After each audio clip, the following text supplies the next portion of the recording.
In the States or abroad, no one's safe from the talkers of fraud. In the States or abroad, no one's safe from the talkers of fraud. The following goes beyond the show and beyond the gram to bring you all the fraud that's fit to be uncovered. This is the Fraudcast, and now, here's your fraudcaster and the woman behind Frauded by TLC on Instagram, Katrina. Thank you so much, Hetero Life Mate, and happy to once again welcome Hanakawa to the show, back by popular demand. Thank you for being with us. Hello, or konnichiwa. So before we get going, don't forget to check us out on Instagram at Frauded by TLC and on Facebook. Just search for the Fraudcasters group. And we're having a lot of fun every Friday night on the Instagram. It's Frauded Night Live with yours truly. It's an hour plus of live chat where we discuss all the things that have been happening that week and all of the tea. It's a lot of fun, and we hope to see you there. It's Friday at 9:30 Eastern.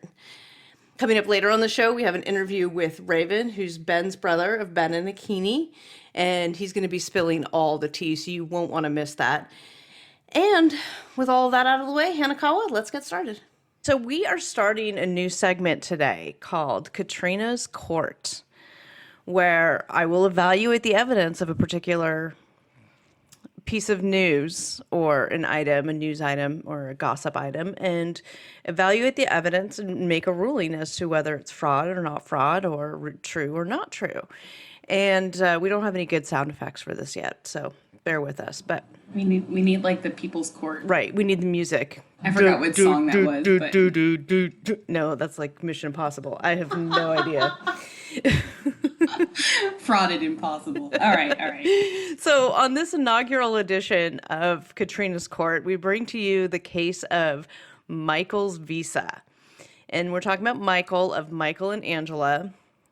Michael! And this is Angela from Hazelhurst, Georgia, and Michael from Nigeria.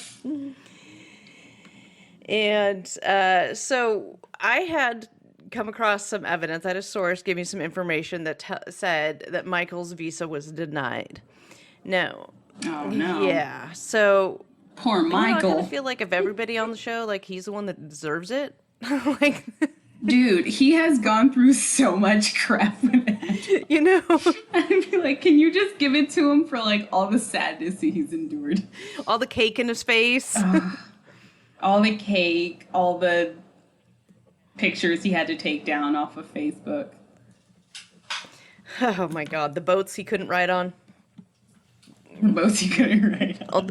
All the boat rides he missed out on. Oh my God. So this is what I was presented with. Was I have a source that's generally been very reliable. My source inside production tell me that Michael did not get his visa. Now, other sources, other people started. I posted this on my Instagram on Frauded by TLC. I did say that I have not been able to confirm this, and this is because the information has only come to me via this one source. I do not have independent verification about this, about whether or not the visa was denied or not. So that source has always been reliable in the past, so I don't have any reason to think that it might be incorrect, but I don't have any verification. So when I posted that information, a lot of other people started posting that he was actually in Georgia. And right, well, so we've got the evidence that this is the evidence that's presented. We had a lot of people say, my stepkid's family lives near there and they've seen him. I said, okay, well, get pictures, send them to me. Because Hazelhurst is a real small town, right? If Michael was there, somebody would have gotten a picture of this, right? You would hope so, but I don't know. Like, Angela and Darcy both are really good at not having anything leak out with their storylines. So maybe she's, like, locked him in the pantry. Shipped him in and just kind of, like, in the dark of the night, in a blanket, pulled him in. Just hasn't let him outside of the house. I mean, holding the visa over his head. I'm getting my money, Michael. I mean... But on the other hand, I do have other sources coming to me. One who...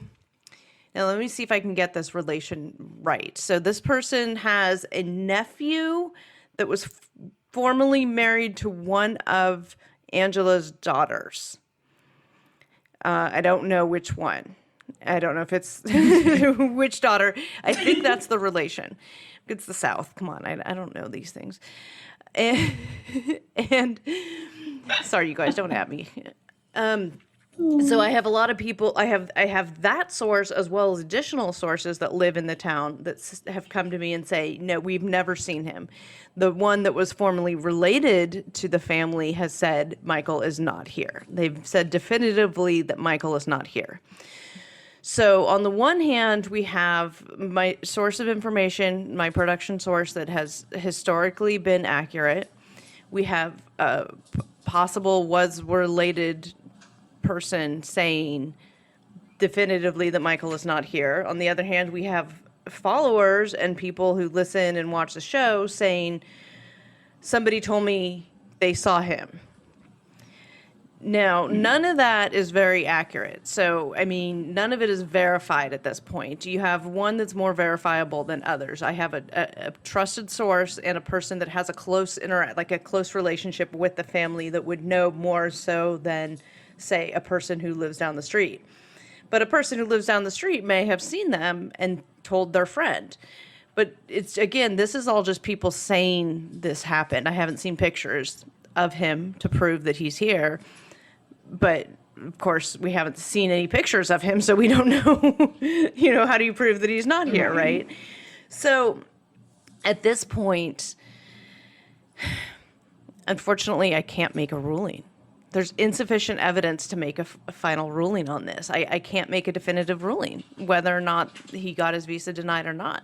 I'm inclined to believe that he did not, that it got denied, is where I would be inclined to lean in favor of that evidence versus somebody who's just this random person that I don't know from anybody who with any kind of history or, I don't know who this person is and it's their friend of a friend or relative of a relative or something that has seen them.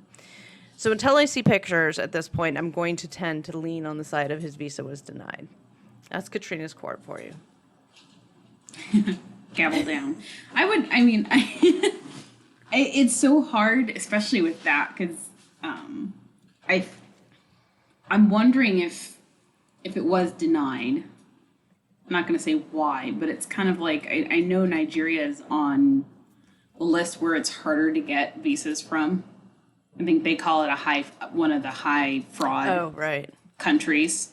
So you already have that going against you, and I don't know how they analyze the relationships.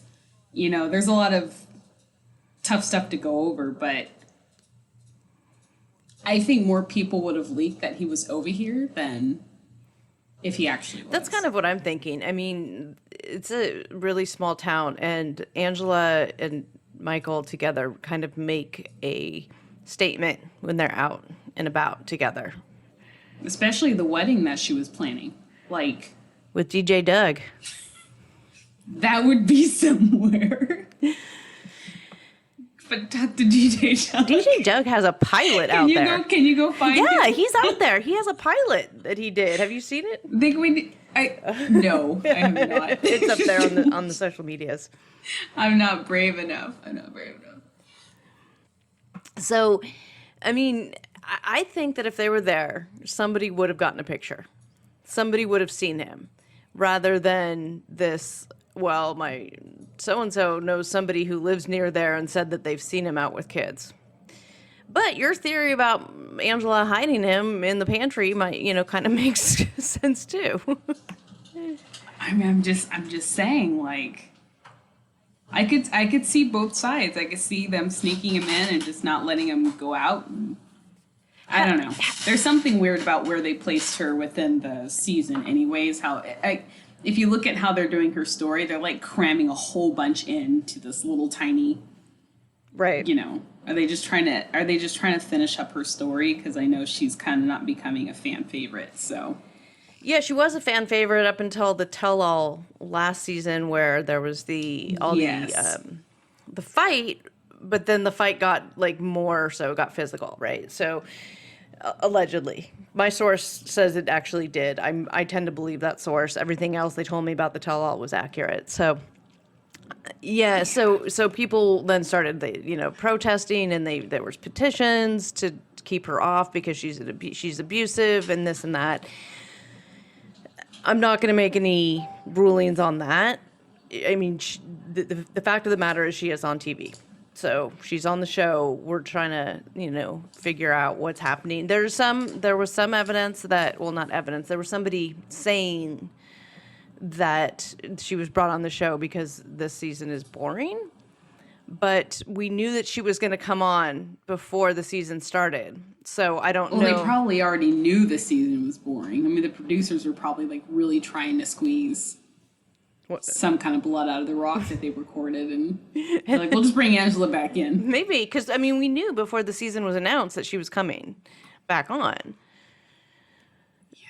So, I mean, whether there's not as much to their story, because, I mean, that would make sense, because if his visa was denied, there's not as much to their story, especially on the show before the 90 Day Fiancé, the actual one where they have the visa and are coming across. So if they're inserting her now, and maybe they don't have a full storyline for her because his visa is denied.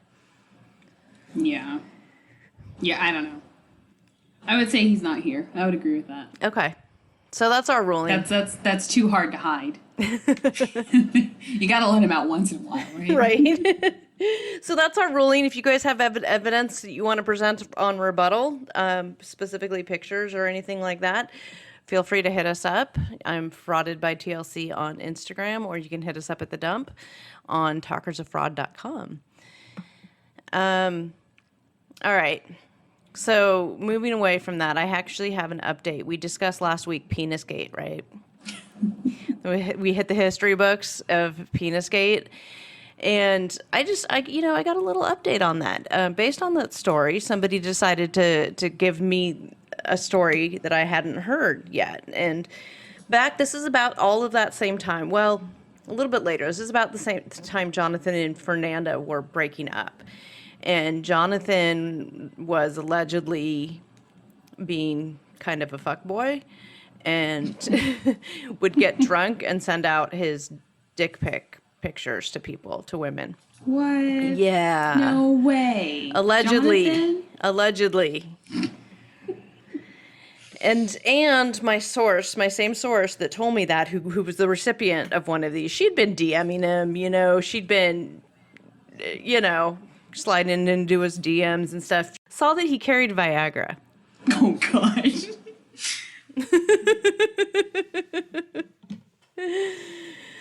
So, that's just my update. What are your thoughts? The young ones usually will take Viagra so they can run the marathon harder, but... Go to Pound Town for a long time. Oh, my God. His heart's going to hate him when he's old. Yeah, I mean, there's nothing to indicate that he has an actual dysfunction. Not if he's sending them all. I mean, right? Yeah, I'm gonna go with there's no dysfunction, and it's just for enhancement value. Shall we put it?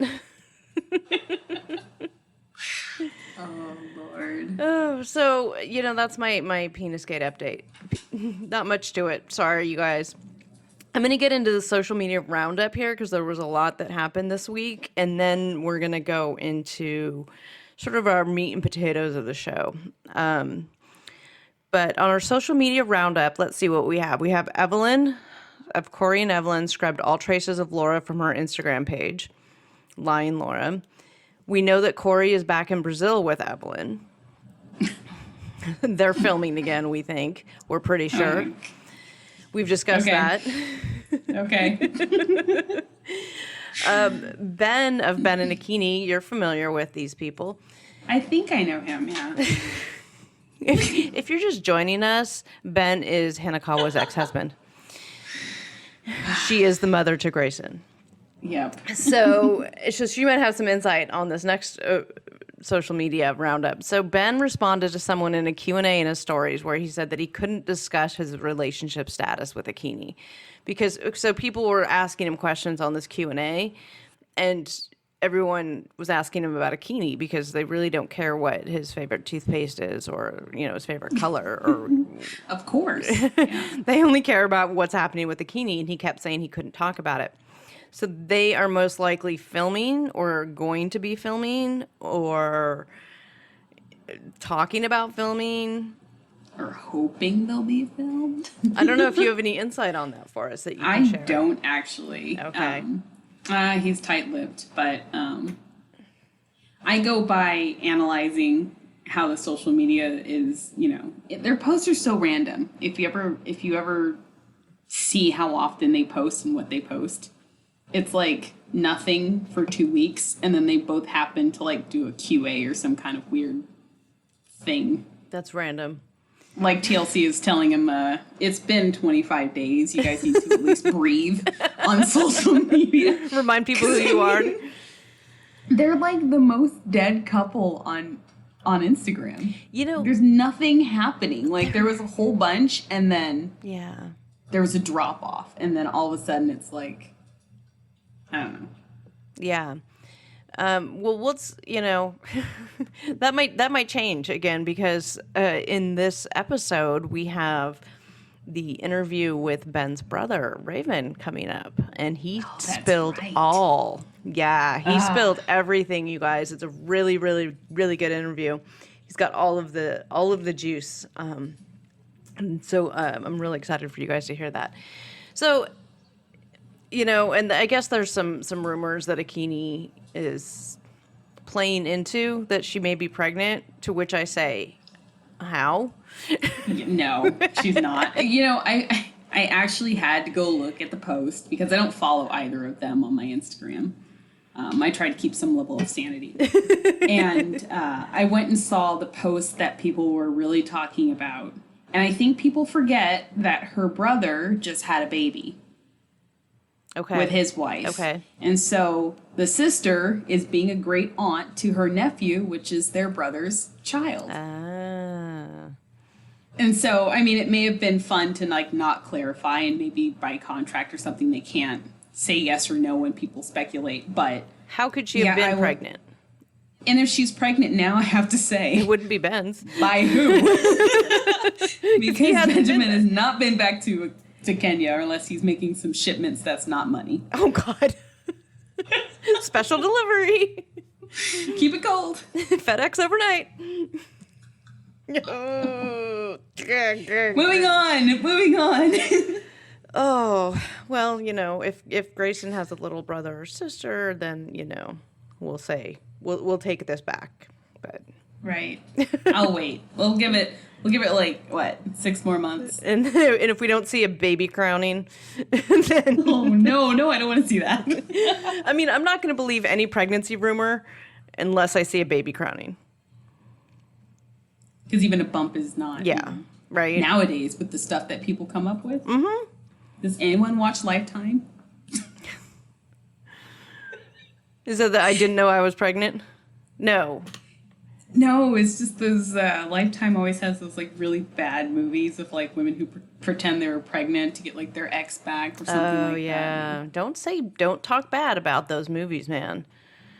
I watched them with my mom. Okay. When I was a kid, all the time. Yeah. That's why I'm like. Those in my Hallmark Christmas movies, man.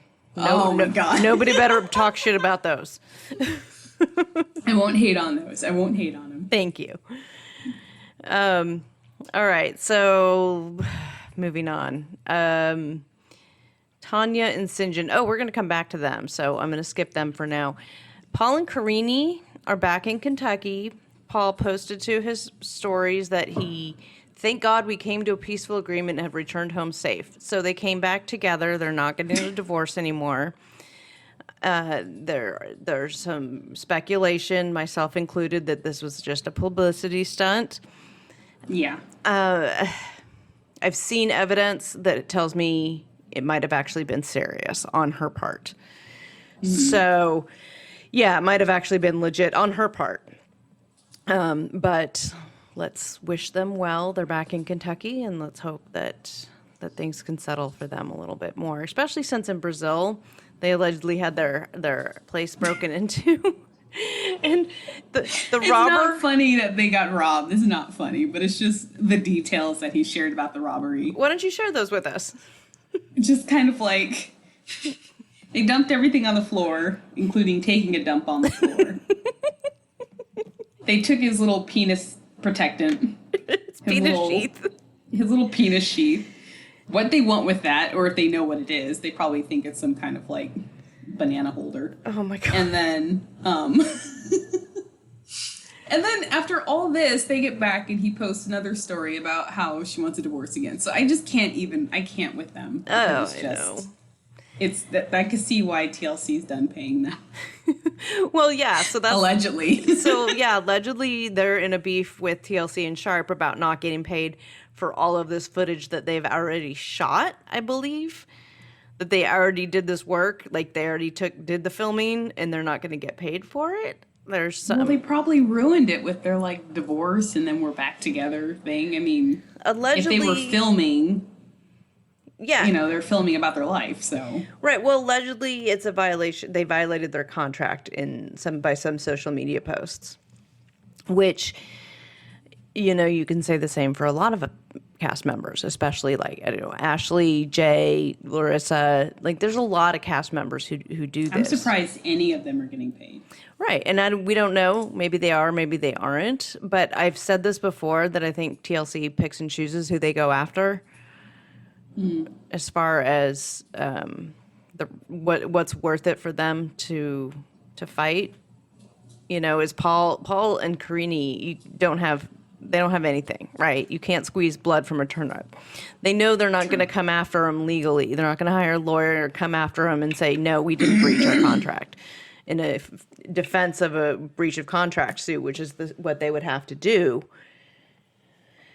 in a situation like this. If TLC is not paying them, their contract says that they have to fight this. If they're going to fight it, they have to fight all legal disputes in New York. So they'd have to go to New York, initiate a suit against TLC, saying TLC that they breached their contract by not paying Paul.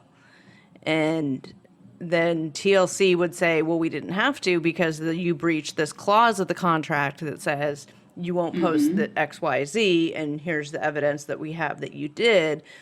Paul and Karini then, you know, as a part of a defense to that, then could say, well, what about this and what about this? And it's a whole huge legal argument, a legal mess. It's a lot of legal fees, and I'm sure Paul and Karini don't have dick to be able to do that. So Yeah, I can imagine TLC just burying the sheer power of that alone. right. So they have a lot of leverage. So what are they going to do? You know, are we going to see Paul and Karini's next couple of years, or are we not going to see Paul and Karini's next couple of years? Well, I mean, they still get to use the footage. Yeah, they just they don't Like, they don't care. They don't really care if they're going to pay you, if you like it, if you don't want to be on it anymore. They're like, whatever, we'll use it how we want to. right, because they already own the footage now at this point. So. Yep, those contracts. Yep. Let's see, what else do we have? We have Laura saying that she filed for marriage fraud against Aladdin, whatever that means, because she allegedly has evidence that he's been with this woman for months. Now, this has been a subject of discussion for a while, where he was, because of the kind of marriage they had or something, that if either of them are with somebody else, that's a violation of the law and either of them could go to jail. And this isn't entirely clear because nothing Laura says makes any sense. But something about she wants to file marriage fraud, whatever that is. I have no idea what it is. But that's what she's saying. She's throwing that around because he's dating this woman from Canada that's his partner in his travel company. And she doesn't want him to get a Canadian visa, and allegedly as proof of all this. Again, I don't even know what filing for marriage fraud is. I don't even know What does that mean? like a cause of action in a lawsuit. I have no idea. But Aladdin decided to go on Instagram Live with another blogger, and he dropped the N-word. And he's been deleted. He's He's canceled. been canceled. He's been canceled. That's not the The first. cancel culture, and he stepped into it. So Yeah, so that's not the first time he's been racist. So he has a habit of making fun of quote unquote Asians by doing quote unquote Chinese eyes, pulling his eyes back with his hands, try to make them slanted. I haven't caught that one. Yeah, he's done that and dropping the N word. So he's done. He's canceled. I'm over him. Let's see. Rebecca says the ring that Ziad wears is an engagement ring, not a wedding ring. There's been a lot of posts lately about her court case for failing to pay child support or show up to hearings. She has not come out and defended this in detail, saying specifically that she won't go into details, but it's not what it looks like. And she's not, that it's hard not to share her side of the story.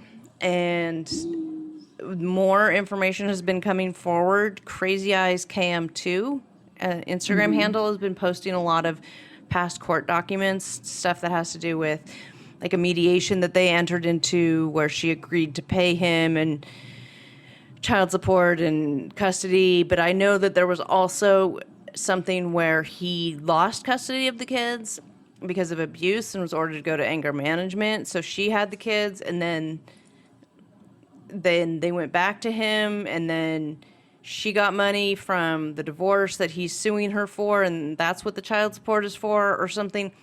It's messy, y'all. That sounds very bad. I mean, I know. I wonder if, you said she didn't show up to 2 of the hearings, and I'm wondering if strategically she was just like, it's best if I don't. Like, yeah, not knowing all of the details, I don't know what her legal strategy is on this, but it sounds messy. It really sounds like a mess. And I know enough to know that it's never as easy or as cut and dry as one court filing. There's always a lot more to the story, and you have to dig deep into it. And as the more court filings are coming out, it's just making the whole picture is just getting muddier and muddier and messier and messier, and it's not helping to clarify things. So I'm not entirely sure. in the show, I want to say all the kids she has, but her kids are on the show, right? Mm-hmm. They're her two daughters? I know Tiffany, she posts with on Instagram all the time. Okay. And Tiffany was on the show, yeah. That's so weird. It's almost like the ex is just making trouble more than anything. And according to her, I think that's what's happening. But under the guise of suing her for child support that she says that she doesn't actually owe. So I can't say one way or the other what the real story is. It's really, I think it's too murky to know what happened between them and what gentlemen's agreements they may have had and what was in writing and what's not. But the fact is she has these legal things that she has to deal with and respond to, and they don't paint her in a positive light. But there is more to the story. It is coming out. More will be revealed, as they say. So, and also we have confirmation that Danielle and Big Red Beth are going to be on Pillow Talk. So I'm looking forward to that. All right, let's see. What else do we have? Tell All was filmed this weekend.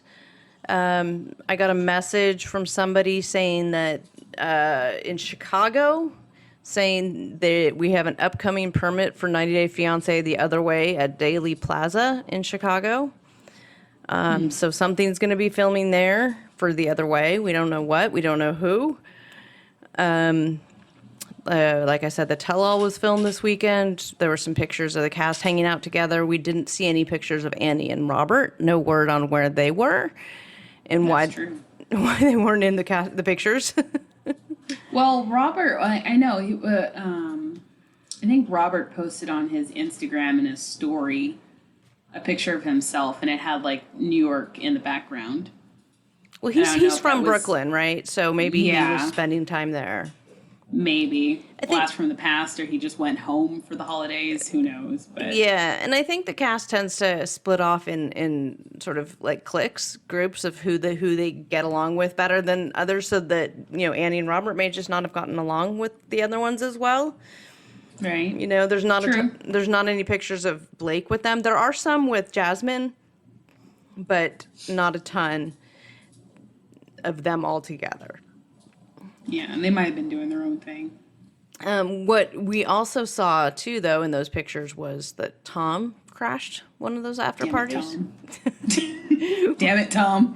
which we're gonna get into in a minute because we think we know why he was there. Tom is like, you know, the meme that they're doing of Danielle being everywhere. Oh God, yeah.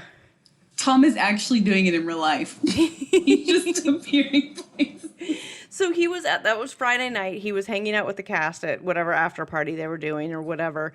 And then Saturday night he had a party at the Hotel Chantel, I believe it was called, in New York City. That's correct. We actually had a fraudcaster on the ground there doing boots on the ground, #journalism, boots on the ground there, and went live on Instagram from there with me. Looks like there was a lot of drinking and dancing. There's tons of pictures up. Tom has all of these pictures of him very, very drunk with all of these women, including our fraudcaster that was there on the ground doing the Lord's work for us. Right. It was like a nice place, though. Yeah, it was beautiful. It was popping, It was beautiful. as they say. So, so this is the speculation of why we think Tom was there at the cast party or the cast thing the Friday night, right? So we think that Tom was there, allegedly, to try to recruit cast members for his latest venture, which is this Organo Gold coffee that he's trying to peddle, which is actually a multi-level marketing company. And don't forget, there's skincare and there's traveling, too. Are there really? Oh, that's right. Because that makes sense. It's more than just coffee. Coffee, skincare, and traveling, because that's what always you sell together. So we decided to look into this and go, what is this? What is this Organo Gold and how does it work? So we fell down the rabbit hole deep into multi-level marketing companies because by their own admission, Organo Gold is a multi-level marketing company. Now, what is a multi-level marketing company, you may ask? So the original definition of a multi-level marketing company arose from a decision in 1979 that was against Amway. Somebody had sued Amway, the original sort of MLM, as it were. And the FTC defined MLM as a business model in which a company distributes products through a network of distributors who earn income from their own retail sales of product and from the retail sales made by distributors' direct and indirect recruits. And that's kind of the key there. So typically the distributors earn commissions not only for your own sales, but for the sales made by the people you recruit under you, your downline, as it were. Mm-hmm. And in a more recent case, the FTC has defined multi-level marketing program as any marketing program in which participants pay money to the program promoter in return for which the participant obtains the right to A, recruit additional participants, or have additional participants placed by the promoter or any person in the program's downline, tree, cooperative, income center, or other similar program grouping, whatever they call it in that particular company. B, sell goods or services. And C, receive compensation in whole or in part based upon the sales of the participants, downline, et cetera, et cetera. So what that means is, so people say this is quote unquote pyramid scheme, which is a business model that recruits members via a promise of payments or services for enrolling others rather than supplying like the actual products, like selling the products. Your money comes from the people who buy it from you, your downline. Actual pyramid schemes are illegal and not sustainable.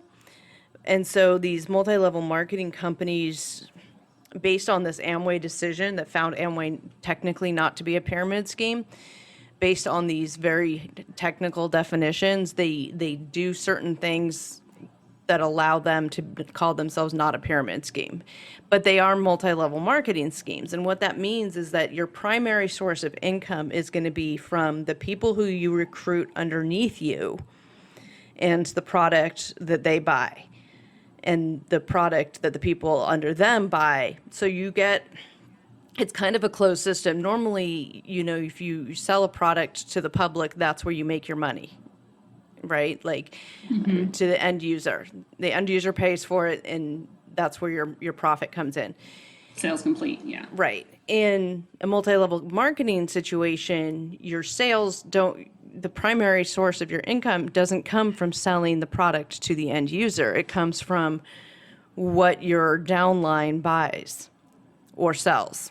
And typically what has to happen is you buy this product yourself, you pay this money into the company for a set amount of product and into whatever scheme, and I'm going to explain this and how it works with Organogold in a minute. But you pay money into it, you get product that you can then sell or give away, whatever, to the general public, and then you also have to recruit people under you to do the same thing, and then they have to buy product, and you get a portion of that sale that they're buying because they're under you, so you get a portion of that. And it works down, I think, in the Organogold situation, it goes down 9 levels. And then there's another way around it based on some other way that you can do it. You can actually beat that and get other levels.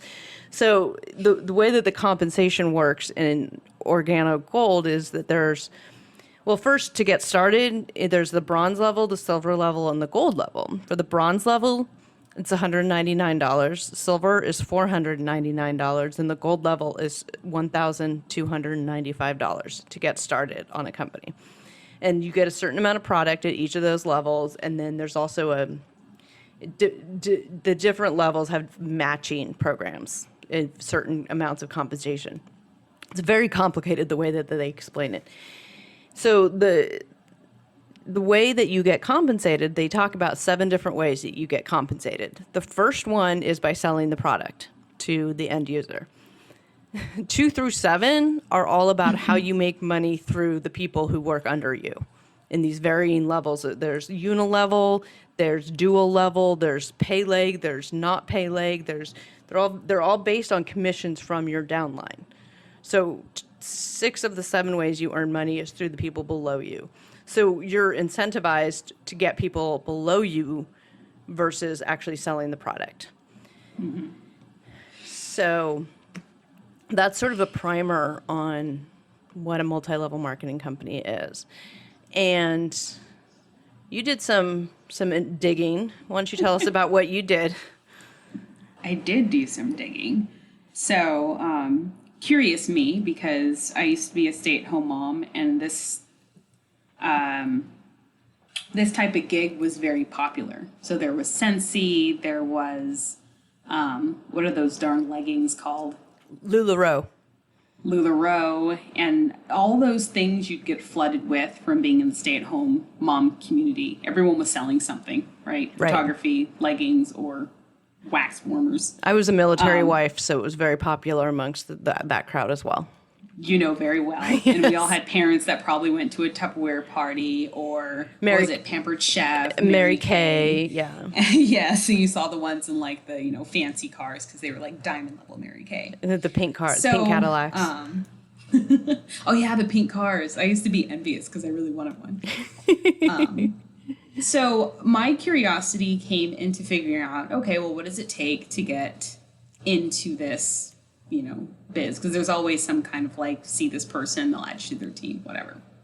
So I literally reached out and asked Tom himself, hey, it's really cool you're selling that. I'm interested in getting into that. What advice do you have? Is there, someone that you have to contact to work for Organo? And I said I wanted to work for Organo. He contacted me with somebody who was, I'll say, very nice. And they kind of jumped right into what the benefits were of working with Organo. She shared a lot of videos. I would say they're more inspirational videos. I think maybe we could share them. They're just YouTube links, but a good amount of them is from, what's this guy's name? Holton Rise Bugs. of the Entrepreneur. Have you seen that? Holton Bugs. Yeah, that him too. But I mean, they like do like these long 45-minute inspirational, in the link itself, it says Network Marketing Pro. Yeah, because that's what they call it in Organic Gold. They call it network marketing. That's the buzzword, right? It's just network marketing. So I Googled it. I literally Googled it, and it's just another fancy word for multi-level marketing.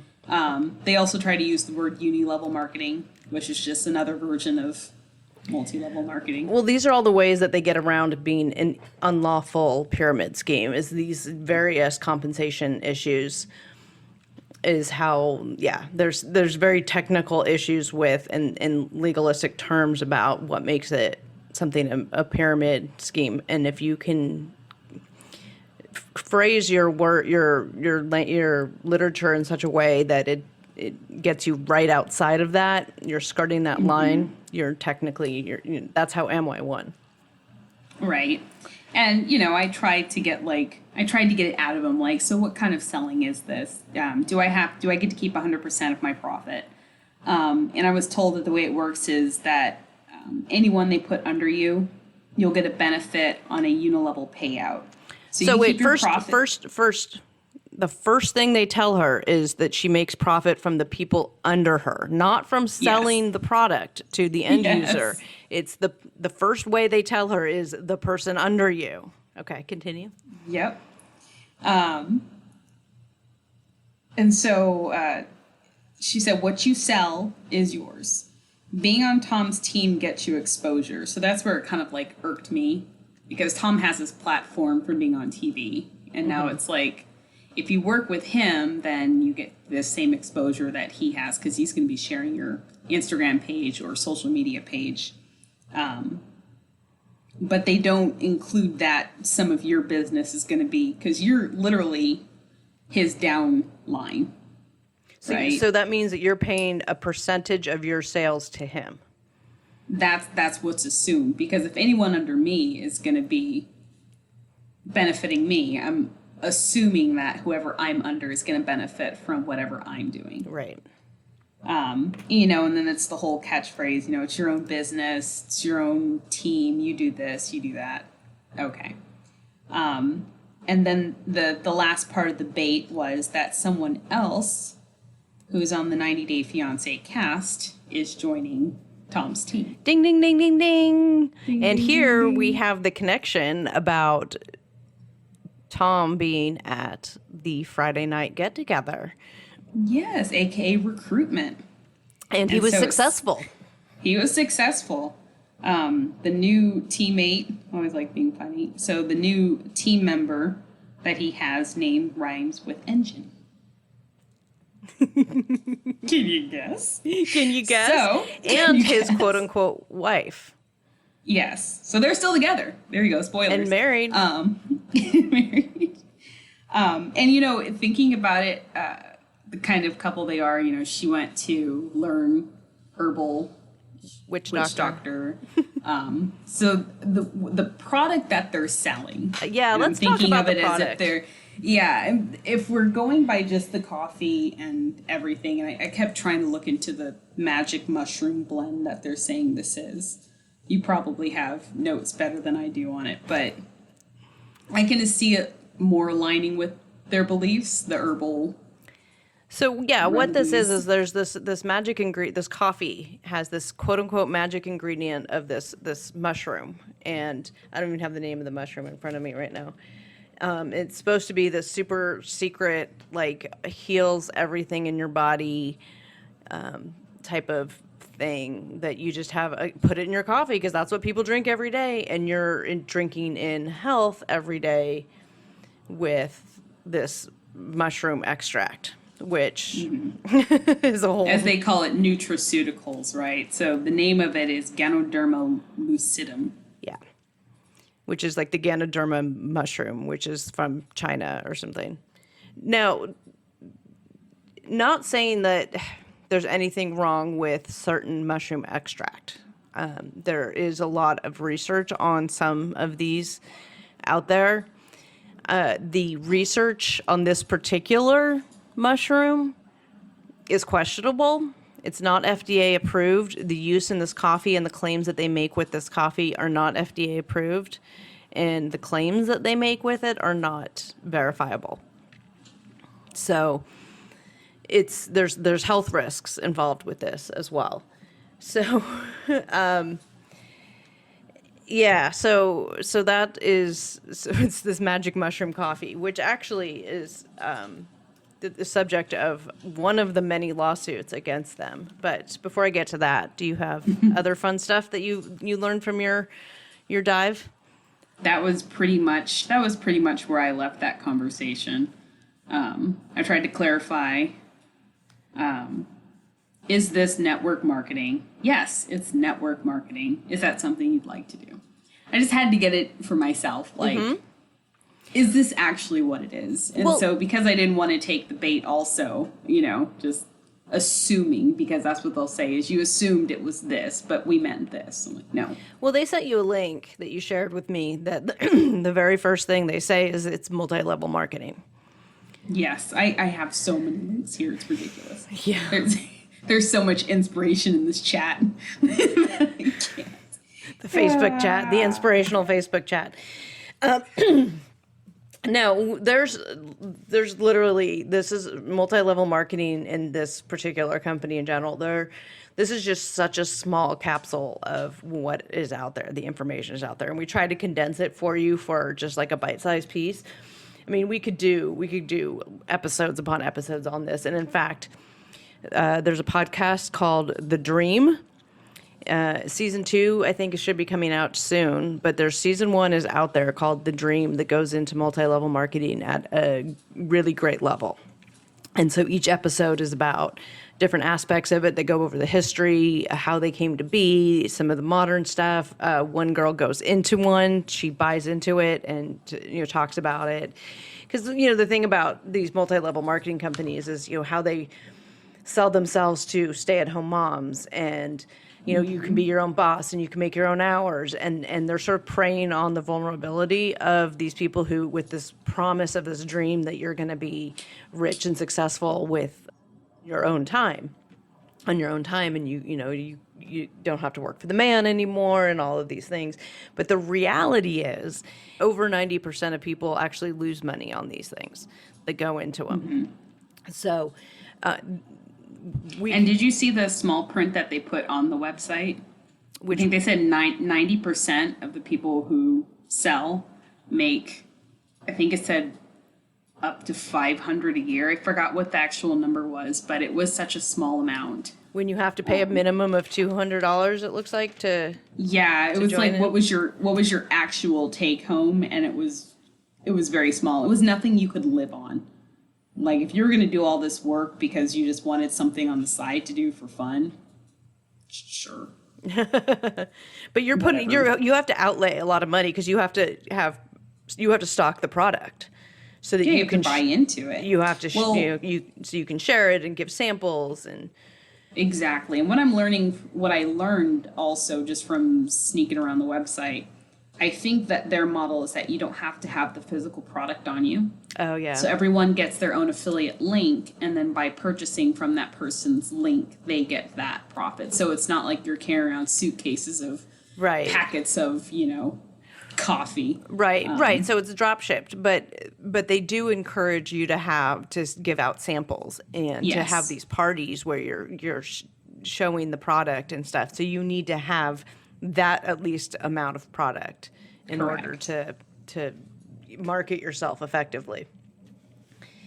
So again, we could go in so far deep on this stuff, and we are not that podcast, so we're not going to. But I'm going to talk a little bit. Being the lawyer, I wanted to go to all the lawsuits on this stuff. And there is many, many, many lawsuits. And so I'm only going to touch on a couple of them. There was one that was a class action in 2015 that dealt with the fact that the mushroom, from a health standpoint, it had blood thinning properties, and that wasn't advertised, and can create medical conditions, and it can conflict with different medications that be contraindicated with health conditions and medications that you take.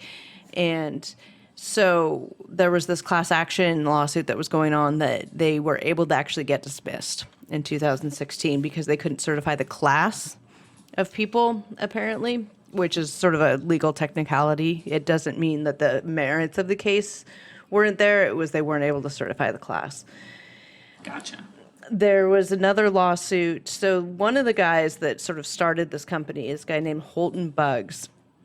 He was one of like the up and comers, and he was this huge VP and then the like super high up executive. And there's tons of videos on this guy. And the only way I can describe this guy after watching video after video of him is this fucking guy.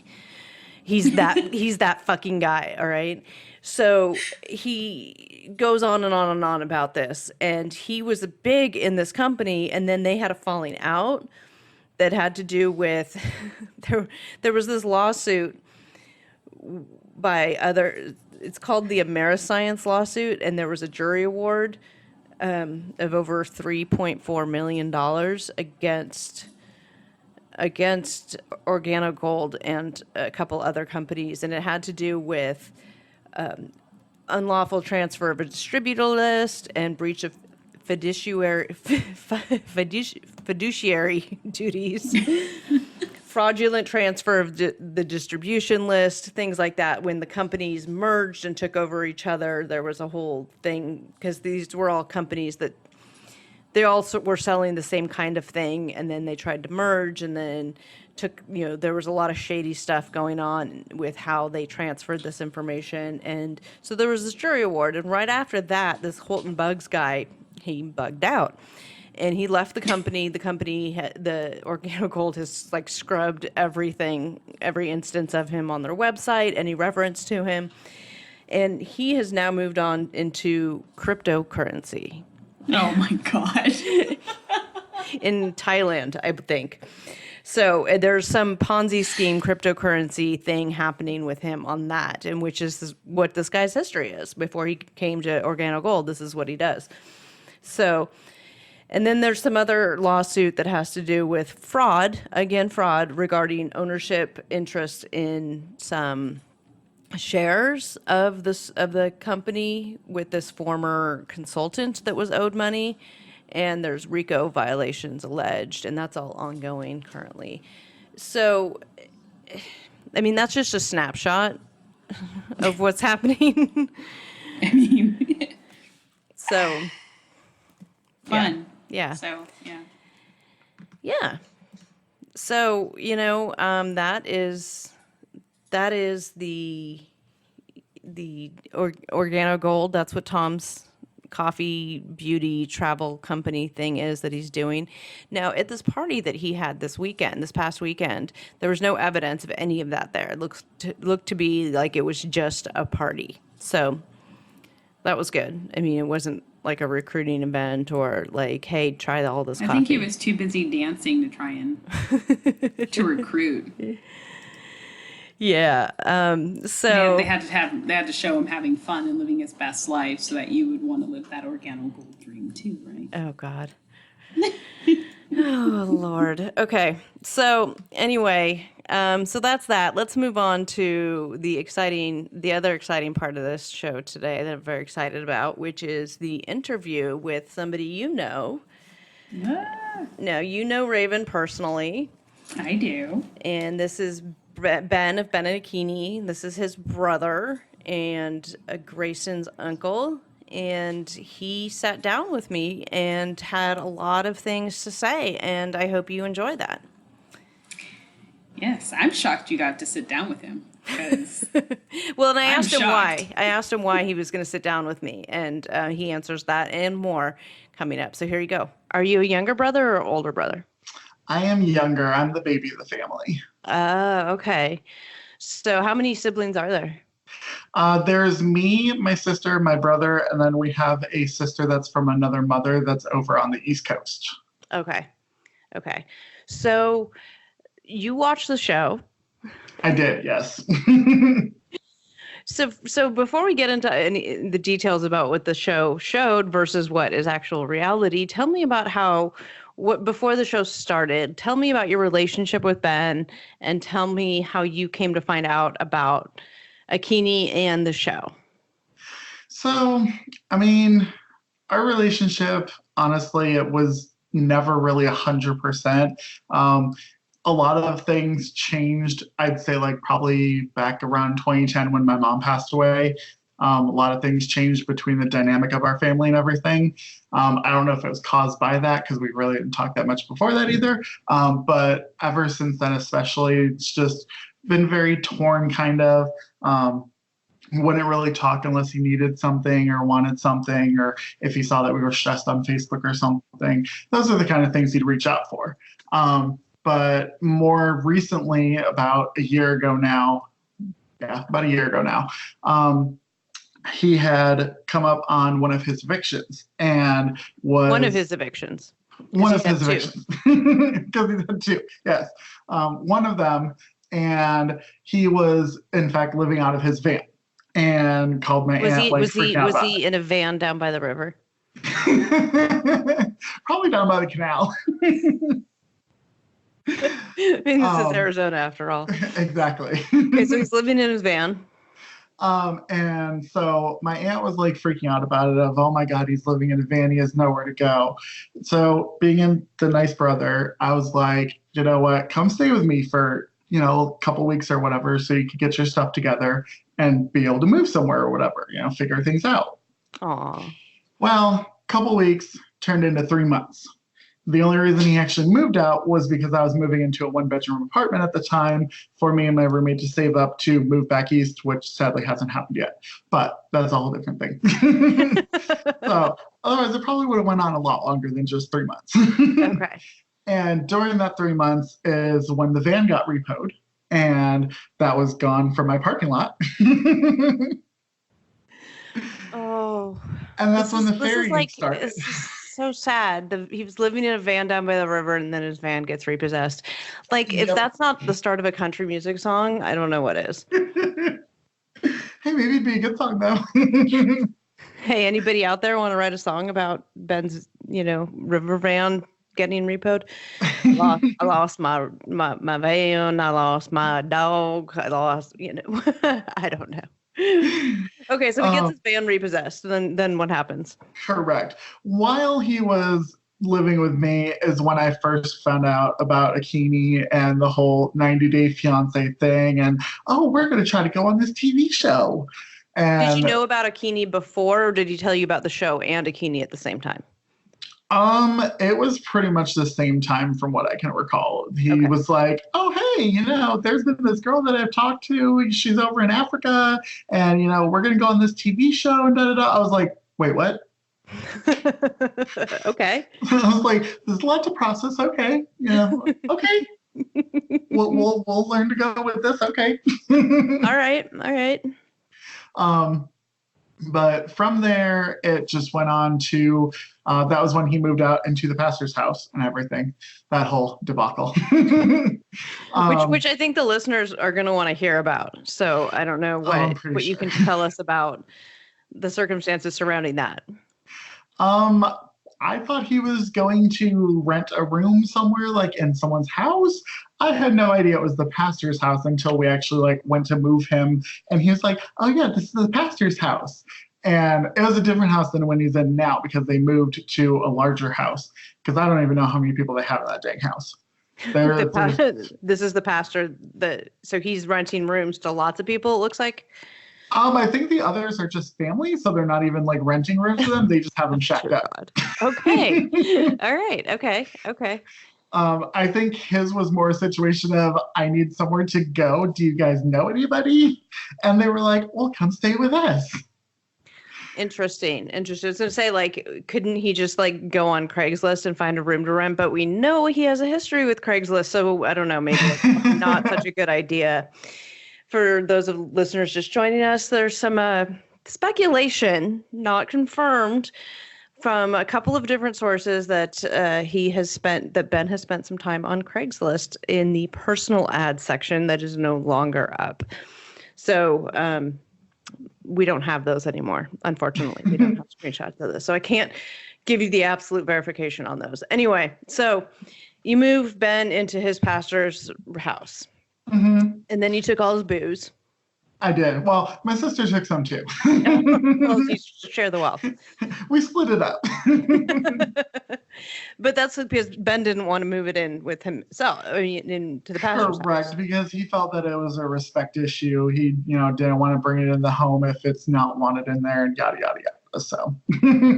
But he had this huge, a decent sized stash of booze of his own, and then he goes on this TV show criticizing Keeney for for getting super drunk off of 2 sips of a margarita, which I know a lot of people have commented on, that she obviously doesn't drink that often if she's getting that drunk off of that little of a drink. Or some people are also saying she's just playing it up for TV.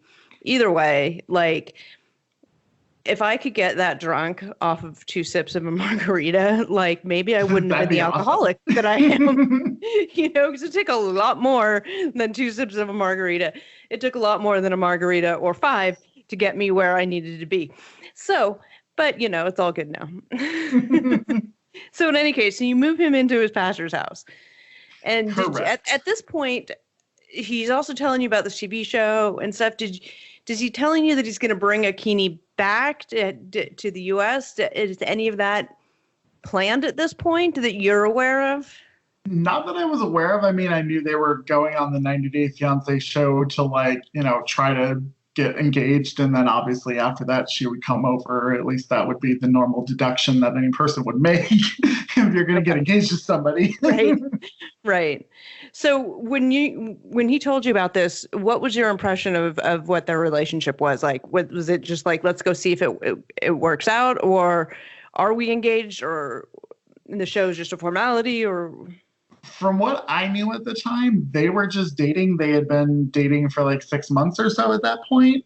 And they were like, well, let's go and meet up in Africa. And hey, maybe the show will help pay for it or whatever. And that way we can meet and da-da-da-da-da, which obviously we all know they're not going to pay for all that. Interesting. So he said that to you, that he thought the show would pay for the trips? Correct. At times we did talk about that. Okay. And do we know if TLC did in fact pay for some or any of the trip? I don't believe they paid for any of it. I don't know for certain, but I don't believe that they did. Okay. I mean, obviously you get the compensation in the end from the TV, episodes and everything. But as far as actually like paying the trans and everything, no, he paid everything from my understanding. Okay. So he's been evicted from 2 places, and he just had his van down by the river get repossessed. And he is going to go buy a bride in Kenya. And this has drawn a lot of ire from the interwebs, because, as we know, he has a son, Grayson. Correct. For my nephew. Your nephew, Grayson. We interviewed Hanakawa a couple weeks ago. She's also my co-host this week. And so you guys know who she is. If you haven't heard her interview, that was a couple weeks back. I think it's episode 4. Correct. And go ahead and listen to that. And there's a lot of good information in there. But this is a completely this is a different viewpoint. And so I was excited to get you on, Raven, because you do have a different viewpoint. Now, you gave me permission towards the end of this, as the season came to an end, you gave me permission to sort of expose you as my source, as it were, because I don't reveal my sources, but you actually said, we can put it out there. Part of this too is I know a lot of people would come to me, because during the season I would release information that some of it I had gotten from you. Mm-hmm. And people were like, oh, it sounds like a bitter ex-wife, blah, blah, blah, blah, blah. And she actually, and we've talked about this before, she didn't leak any of that. And for those of you guys who have heard her interview, you hear how classy and full of grace she is, even speaking about it's like almost like she doesn't have a bad word to say about him, but obviously they're not, like, things aren't great, but she does it in such a classy way that you can't fault her for any of it. I know there was a lot of good, people had a lot of good things to say about it, but it's a different viewpoint than a brother and family dynamics in that regard. And so I thought, that your viewpoint could give us sort of a different view of, or the same view of what we've been seeing. Maybe you're corroborating some of the stories, and so far, I think the other thing a lot of people want to know is why, like why you're coming forward and in a way throwing your brother under the bus. And I think I know most of the reason. Chronologically, it may not make a whole lot of sense at this point, but I think let's get into that. So basically, the reason why I started coming forward on things is when the show first aired, even with the first episode that he was in, I was just absolutely disgusted at the way that they were showing him of like this poor broke man that, does all this stuff for his son and, got wiped out and this and that. And he's taking the bus everywhere and this and that. Because for over a year, I drove him almost every single weekend to go back out to Hanakawa's house to take Grayson home every single Sunday so that he could see his son every weekend or the weekends that he did see him. And I had done that for over a year. Even while he was on the trip and everything, as soon as he got back, it went right back to normal plans of we were, driving him and everything. So then when we got to the end of the season and there was the tell-all where he was all, oh, my family didn't support me in this and didn't help me in this and that. And they were just, basically bad-mouthing us. And I was like, are you kidding me? How did I not support you? Like, I was driving you every weekend to go see your son and take him home. And that's not supporting you. That's not helping you. And then furthermore, people were going on Instagram and were saying like, oh, how could your family betray you like that? I'm sorry that they did this to you, things like that. And he never said a lick of anything to them. He was just like, oh, thanks for your support. But yet he goes on there and makes a whole post about, oh, don't talk crap about Akini's parents. And so I felt really betrayed by that. I was hurt. And so I confronted him about it. And I was like, how is this not supporting you? And he was like, oh, well, you guys didn't talk to me for a couple weeks. And I brought up the fact. I was like, really? Because I was driving you and helping you. And normally we really don't talk that much anyway, unless you need something or if you think something's wrong from like our Facebook post or something like that. And it just ended up exploding in this whole thing.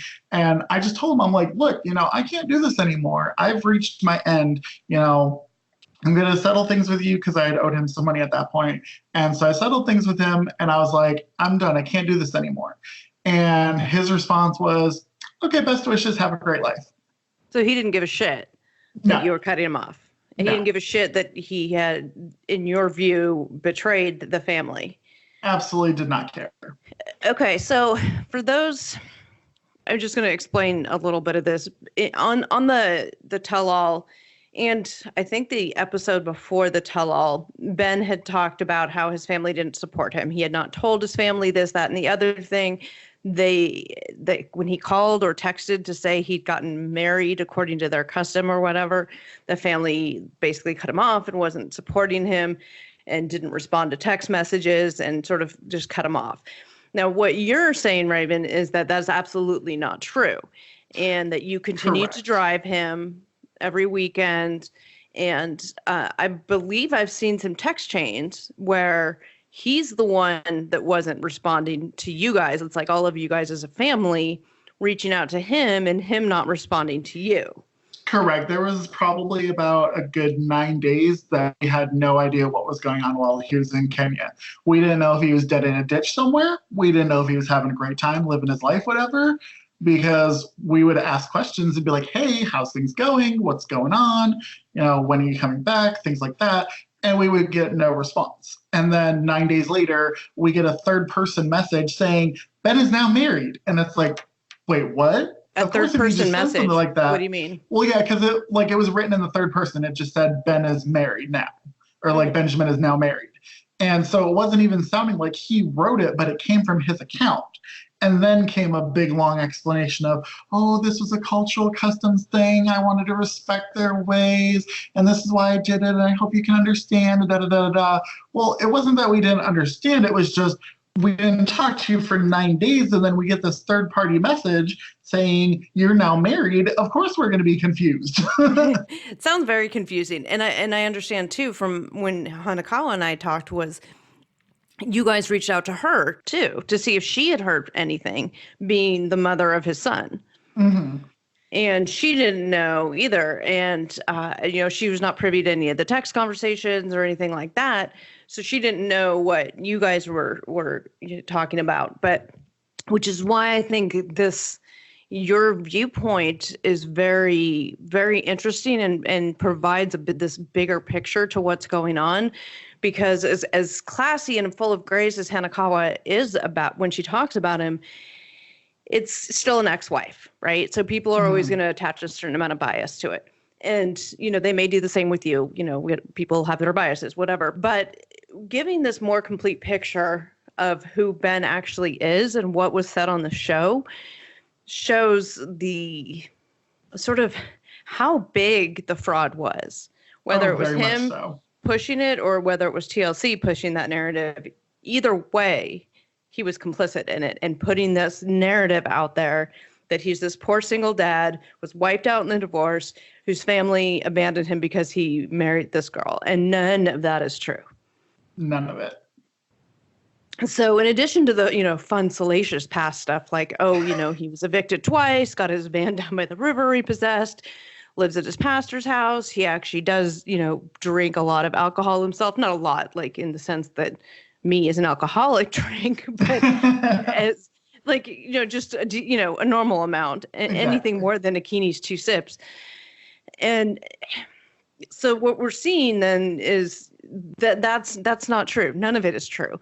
And what I learned this week is that you guys had this whole family dinner that was filmed. That was actually filmed at an Airbnb because they wanted to make it look like he lived on his own. What can you tell me about that family dinner? It was a very awkward dinner, I would say. We had pizza that got ordered and we were playing life, although of course it was staged as all get out. So it was, let's move the pieces around and let's spin the little spinner so that it looks like you guys are playing. No, it was not a real game night. It was like, just move little pieces around and spin a little spinner. That way you guys look like you're playing and eat your pizza. All right. But production was this a dinner that you guys would have had normally? Was this? God, no. Okay, so everything was just completely. The producer says, "Let's have a family game night. Make it look like." They were basically trying to make it look like a happy little family, which is not the correct picture because we hadn't done family game night since my mom passed away. Okay. Which is when you said that things started to go south with your relationship with Ben. Correct. Okay. So continue about the dinner. So the dinner production was completely trying to have us act like we're the combative type, saying, oh my God, are you crazy for doing this? What about, if you need shots to go over there? What about your son while you're over there? Talking about, you could still back out of this. You don't need to do this. And then they brought up a lot of interesting stuff in that whole conversation that just kind of floored me. For example, talking about once she's over here, he wants to do what's called a covenant marriage. And that was one of the things that shocked me super crazy when I found out what that was.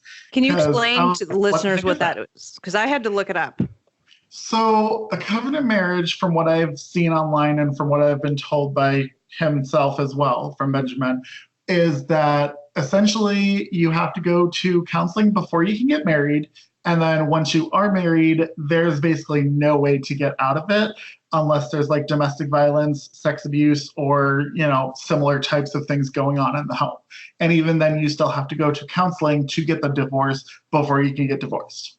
So this is something that Arizona recognizes as a legal marriage, as a different type of marriage than a standard marriage. I think it's a few other states have it as well. I think there's maybe only 8 to 12, if I remember correctly. There's not a lot of them.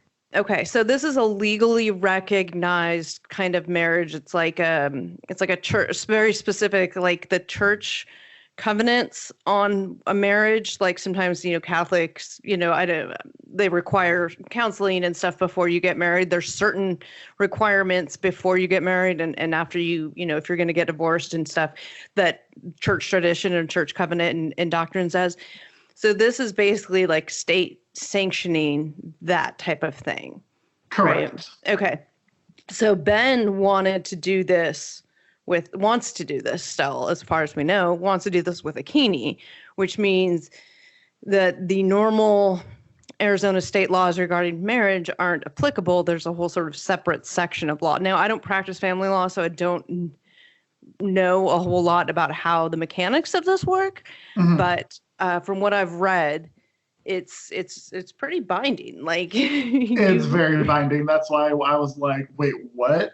And I don't know if Akini's aware of that, because there's like the religious tenets and then there's the state legal tenets about getting out of a marriage. And in a lot of places where like you can get a no fault divorce, and like in Virginia where I got divorced, my divorce was, if you have kids and it's a no fault divorce, like you have a 1 year waiting period. And by no fault, meaning there was no adultery, there's no domestic violence, there's none of that. And in my case, there wasn't. It was fairly amicable. We just, we ran our separate courses. And so we did have the 1 year waiting period because we have baby frauded. But otherwise, I didn't have to show that he was abusive, because he wasn't. And there was no, infidelity or anything like that. In a covenant marriage, you have to show all of those things, right? And Correct. Show that even despite that, you went to counseling, and, it's okay that he beat me because I probably deserved it type of thing. Like, I'm just speculating, you guys. I don't know for sure. Don't come at me with that. What I've read online, that's exactly what it sounds like, though. Yeah, you have to, it's the burden of your proof to prove that this is going on, and that's why you want out. Okay. So you learned from production or from Ben at this dinner, this staged fake family dinner? He was the one that actually brought it up. Okay. So did you guys have a genuine reaction to that, or did you have your staged reactions that TLC told you to have? Oh, I had a genuine reaction. I was just shocked. I'm like, wait, what? And my sister, and she just like she sat there and she was like, huh? And did he give you any further explanation? Did he say anything? Did he try to justify it? Anything happen there? Just basically said that was the type of marriage he wanted to have, and that's what, I don't remember if he said they had talked about it or not, but I know he said that was definitely his plans for it, is that he wanted to get a covenant marriage, and that those were the stipulations of it, things like that. Interesting. Okay, so what else happened at this dinner? More pizza eating. Did TLC give you like any actual scripts, or did they just feed you lines that they wanted you? They just fed lines. They didn't give like an actual script, but they definitely were trying to be like, they were trying to make us seem more argumentative with him. Like they were like, oh, talk about more of your fears of him going over there, and, talk about what could happen to him over there. And I'm like, he's an adult. He's going to go if he wants to go. We can't stop him.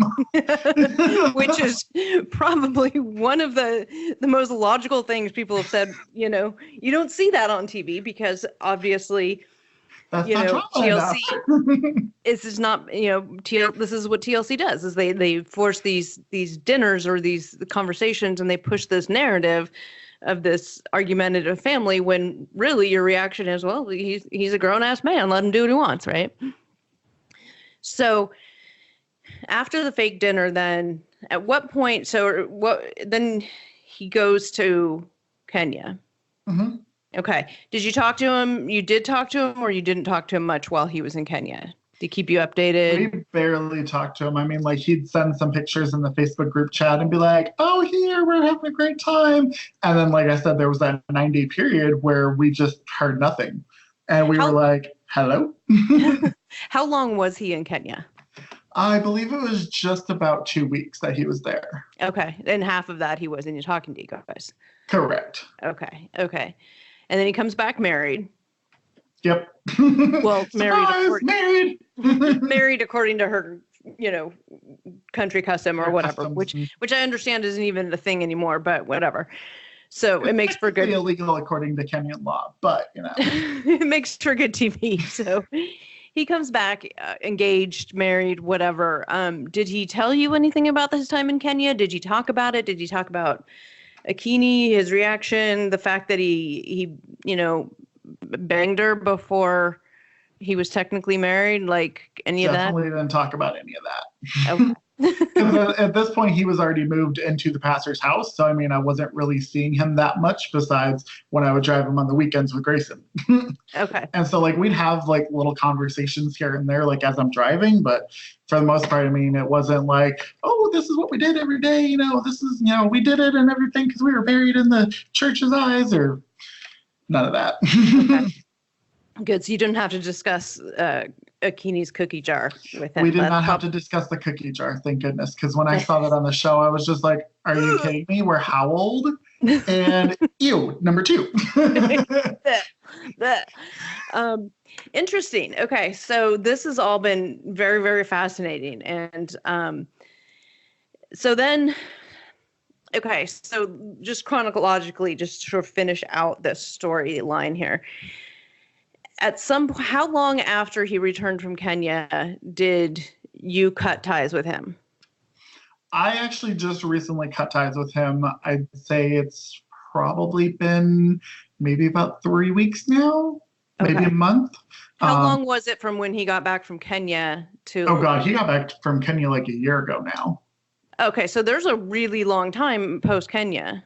Oh yeah, it was because, like I said, I was still driving him like every weekend with Grayson to take him home to Hanakawa so that he could see him on the weekends and stuff. And you know, so I wanted to help him with that because I said I would help him, and then he was busting everywhere else or lifting whatever he was doing. But a lift out there would be like $1 bazillion. And so I was still driving him on the weekends and helping him that way. And then all of the show happened, and I was just like, what? This is not who he is. Like, this isn't him. Why are you guys portraying it like this? Like, that's not the situation at all. Okay. So he's going to have quite the reaction to this if he listens to this. I don't know. I mean, it's not like you've been quiet his reaction online. Already was take care, have a great life. Right. You do you, right? I mean, it's not like you've been quiet online. You've been, fairly vocal. Like, I wouldn't say you've been out there, like, waving this flag around about what a shitty person he is or anything. But when asked, you'll answer the questions. And so it shouldn't come as a surprise to him that his family is talking the truth about him. I guess. I doubt it. What I think is much doesn't surprise him anymore. Apparently he doesn't care. I mean, I don't know. Like, I find it fascinating. I don't think he does care. I think he's just in his little I'm a celebrity now world, and I'm gonna live my little life and post my fake Instagram things saying that I'm off at church with my son when he didn't even have him that weekend. Oh God, really? Oh yes, that happened too. Because I was like, wait a minute, you don't even have him this weekend. How is this going on with, like, you don't have him. He's with somebody else. Oh, Lord. What I find fascinating is at the beginning of the season, this was the boring couple, right? And like, I remember somebody who was tangentially related, like somebody who knew somebody who worked with him or something, had reached out to me and be like, well, I know this one person, but it's really boring. It's the boring Ben guy. And okay, whatever. And now it turns out he's, what we've learned about him is it's like, oh dear God. So I want to get into some of the questions the Facebook book group, the Fraudcasters, have for you. Okay. Audrey wants to know, what was Ben like as a kid? As a kid, he was a brother. We went to church on the weekends, and we had family dinners, obviously, because we were a family back then. And then around teenagehood, that's when we started splitting and going different ways, because that's when my parents got divorced, and I went off and lived with my mom, and he went off and lived on his own, and we all were doing our thing. So, okay. And that kind of goes into the question. One of the other questions that a couple other people had was, Finnegan specifically asks, has Ben always been that religious? Is his whole family that religious? Can you give some insight on that? He's definitely not always been this religious. He's gone to church and done the church thing, going to church and everything.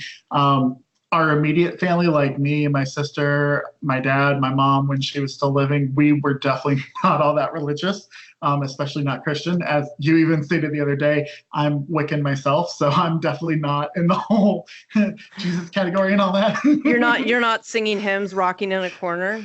I am not singing hymns, rocking in a corner. No. So that's just bad. Okay. So another question that several people have asked is, have you met Akini in any way? Obviously, you haven't gone to Kenya to meet her. Have you met her on Skype or FaceTime? Have you texted with her, had any social media interaction with her? Have you talked to her on the phone? What kind of interaction with Akini have you had? I talked to her like once on video chat when I was basically forced to, because we were sitting in the living room and he suddenly went on video chat and was like, "Here, say hi," and like moved the phone over and was like, "Oh, hi, how you doing? This is awkward. I was not planning to do this." So he hasn't tried to introduce you guys or anything like that? No, I mean, like, he tried to get me to talk every now and then when I'd be driving, and I'd be like, I'm driving right now. I need to focus on driving, so no. Like, there's too much traffic. That's not happening. What about other family members? Do you know if, like, your dad, your sisters, anybody else has talked to her or been, quote unquote, introduced to her?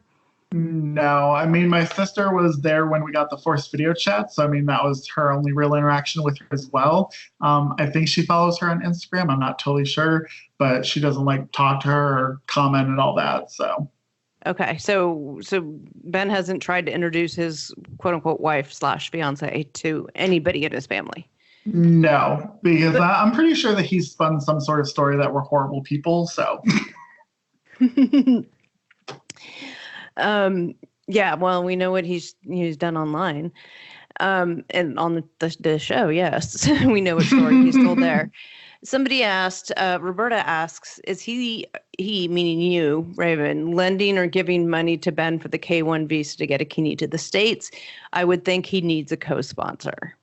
Do you have any insights there? And Christine follows that up with, that would be my question too. Who is co-sponsoring her, as Ben doesn't seem to be financially stable enough to do it?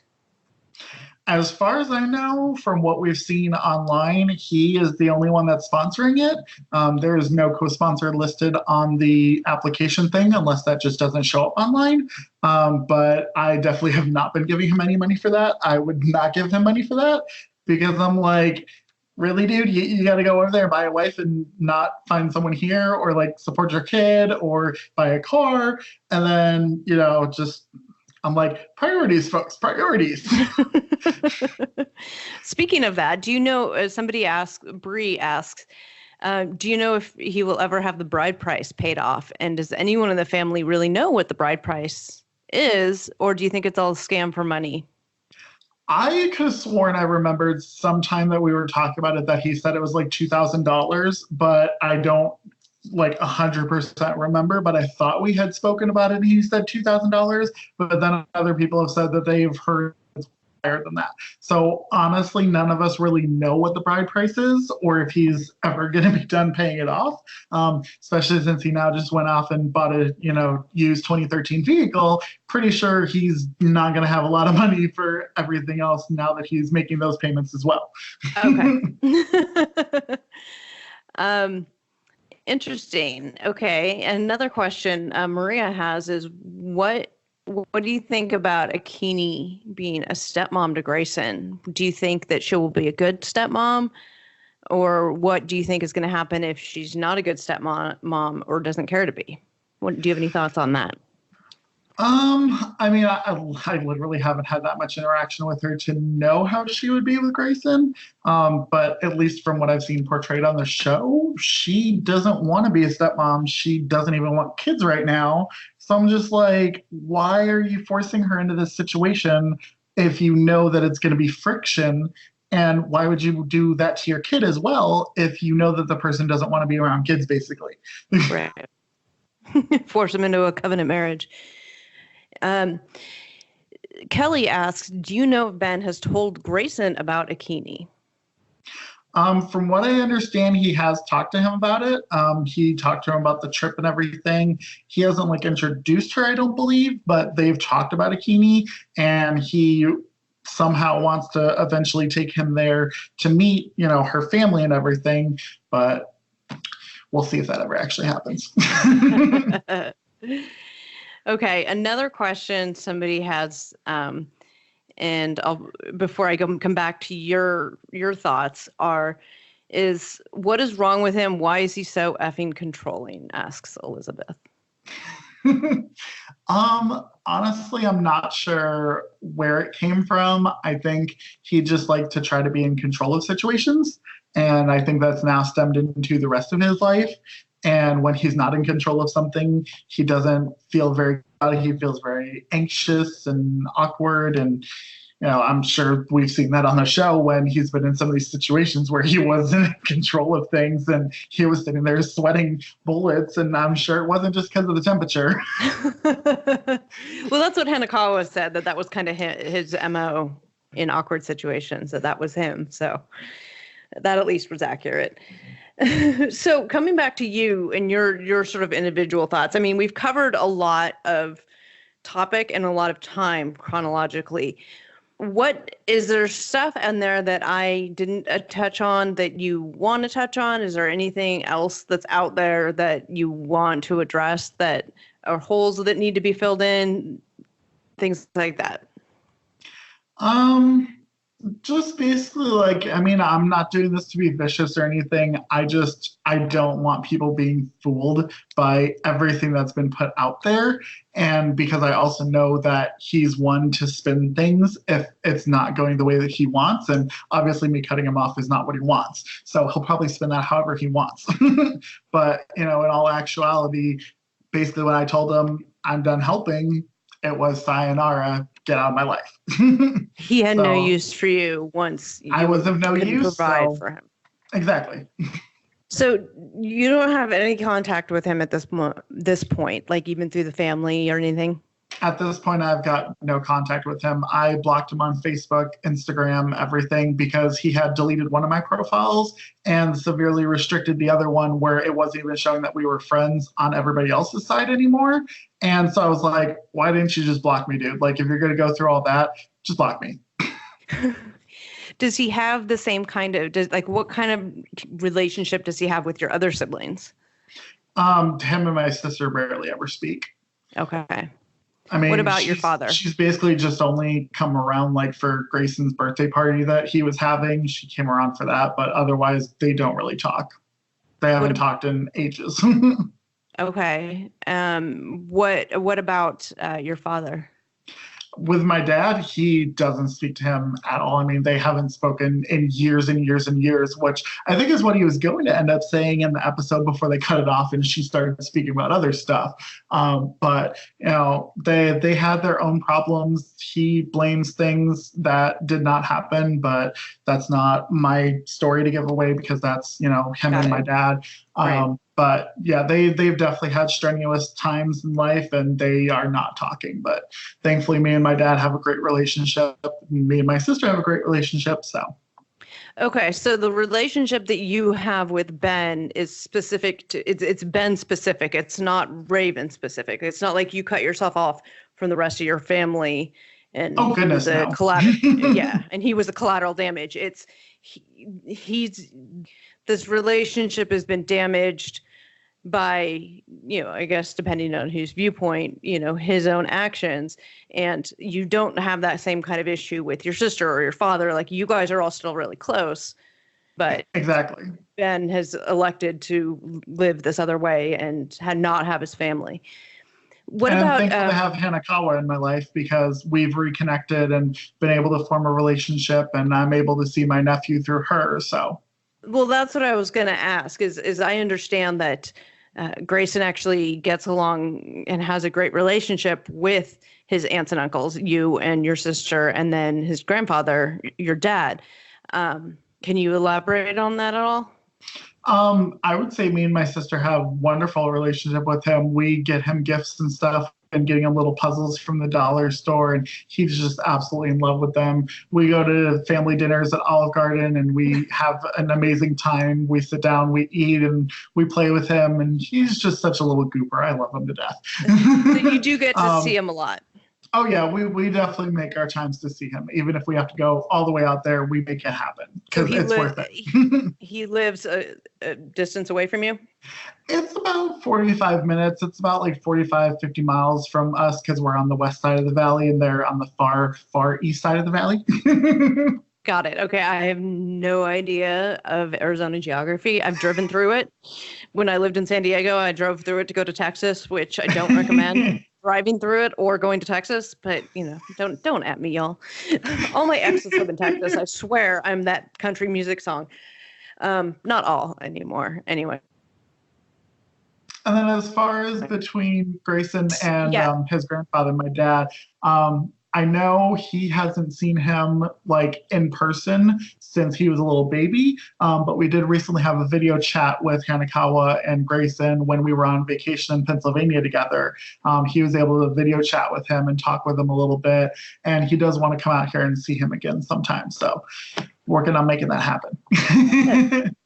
Good. Well, that all sounds really good. I mean, it all sounds like you guys as a family have all sort of come together to rally around Grayson and family. I mean, I know family relationships can be very complicated at best. Mm-hmm. And I mean, I know my own personal relationships with my siblings and my family can be very complicated. But to know when to set stuff aside and when to be able to, pull together and all of that, I think is important. And it shows that you guys, that despite Ben and despite Ben's best efforts, you guys are all coming together to be in Grayson's life, who is your family, your blood family. And I think that's awesome. And family is really what you make of it, right? Mm-hmm. Like you make your own family. And if you're willing to have that family and have that extended family relationship, you can.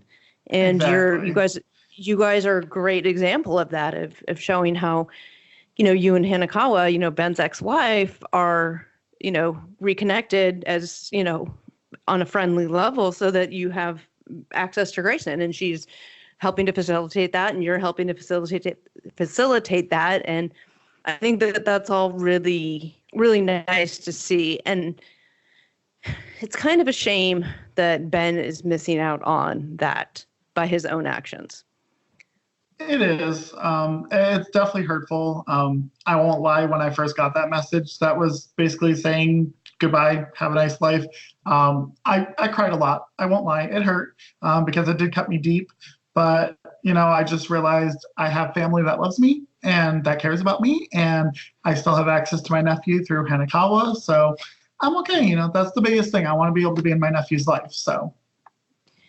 Okay. Well, I guess that's really all any of us can hope for, right? Is we have people around us that love us and care about us, despite the people who may not, and I think that's a good lesson maybe to take out from all of this. And maybe, Ben will change. Maybe he'll come around. Maybe Akini will finally see him for who he really is and call things off. Akini, if you're listening to this, please reach out to me.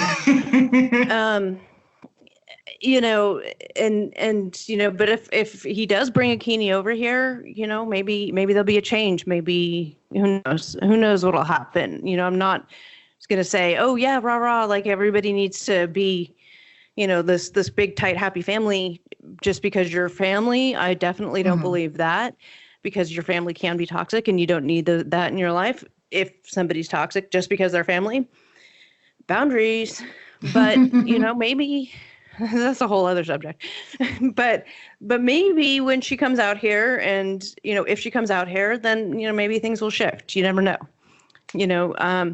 but I think that'll probably wrap it up here. I want to thank you again for taking the time to talk to me. Taking the time that you have throughout the season talking to me, trusting me with the information, and talking to me again today, because I think this has been a really great educational, and I hope the listeners enjoy it. I hope they do too, and it's been a pleasure. So there you go. It's pretty intense, huh? Yeah. Him and I are gonna have to talk later. So well, moving on to shout outs from the dump. I only have one this week, and that is from a crazy anti-vaxxer who was up on my Instagram page and in my DMs. Decided to message me with all of this propaganda bullshit. Look, if you're an anti-vaxxer, don't come at me with that shit. Just don't. Like, no, I'm not the person. What else do we have going on? Yesterday, I did an interview with Mary Payne Gilbert of the podcast Pain in the Pod. That's Payne in the Pod. It's a podcast about other podcasts. So she interviews podcasters. So she interviewed me. That will be up probably next week on her page. I will send out the link when that comes up. We did an interview for her regular show and for the Patreon. So that was a fun interview. She actually lives near me, so I went over to her house and we got to hang out together. So that was fun. Oh, that's exciting. Yeah. I think I've listened to like a couple of her things, so I'll definitely have to check her out a little more. She also co-hosts Pink Shade with Aaron Martin on their episodes regarding 90 Day Fiancé and Love After Lockup. And they also the two of them do Hey Bunky, which is a Patreon where they go deeper into some of the Love After Lockup, 90 Day stuff, and like Welcome to Plathville and some of the other things that's on Hey Bunky. So if you guys haven't listened to them, Pink Shade with Aaron Martin, she also does a lot of stuff with the Housewives. She's on every Friday night on Friday afternoon on morning on Sirius XM with Jenny McCarthy, and they talk, and it's a lot of fun. And if you guys have not listened to Pink Shade with Aaron Martin, I highly recommend them. They're great. They're great people, and the show's a lot of fun, as well as Hey Bunky. Do you know what station she's on? I don't have. I know they always like switch around like what it is. I'll have to look it up. I was just wondering if you know offhand. We'll link it in the show notes probably. Yes. Let's see what else. Merch and swag available on my website, talkersofraud.com. If you're interested in any merch, either Fraudcast branded or show branded, we have fun stuff there. Take a look. We have swag bags still available. I got mine. Yay! There's a little funny story behind that because I know you used my handle. Yeah, I did. So there was a lot of commotion about like what is this box? This random person, I used your real name and your handle on the address. Yeah. Oh my god, that was amazing. That's funny. At least it got to you. It made its way. It did. It got to me. Thank you very much. I appreciate it. If you like what you're listening to and you want to hear more, please give us a 5-star rating on Apple Podcast. We would appreciate it. It helps us come up in the searches for people. And you can find me at Frauded by TLC on Instagram. You can find us at The Fraudcasters on Facebook. And where can they find you? They can find me on Instagram, and it's cactus_fruit_juice. I post sometimes exciting things, so I mean, she's been a 90 Day fan from the jump, so she's well before her ex-husband decided to go on the show and buy a bride. Yes, but I will say, from him going on the show, I was introduced to the social media part of it, which has been very exciting. It's a lot of fun. There's this whole new world on the site of 90 Fiancé. You don't just watch it anymore. There's like blogs and Instagram, and I can't. It's a whole thing. It's exciting. You can also find me on Instagram Live on Friday nights, Frauded Night Live, Friday nights at 9:30 p.m. And I think that's about it. So thank you guys once again for joining us this week. I hope you enjoyed the interview, and we'll have a lot of good stuff coming your way before and after the holidays. And I am Frauded by TLC, and I'm dumpster diving so you don't have to. You can find your Fraudcaster on Instagram, Twitter, and Facebook at Frauded by TLC and on the web at talkersofraud.com. This Fraudcast has been produced and edited by yours truly. Art by Sarah Dawdy. Music written, produced, and performed by Ooh Mommy. Segment producer at iHeart Reality TV Shows. Further assistance provided by many unnamed fraud consultants.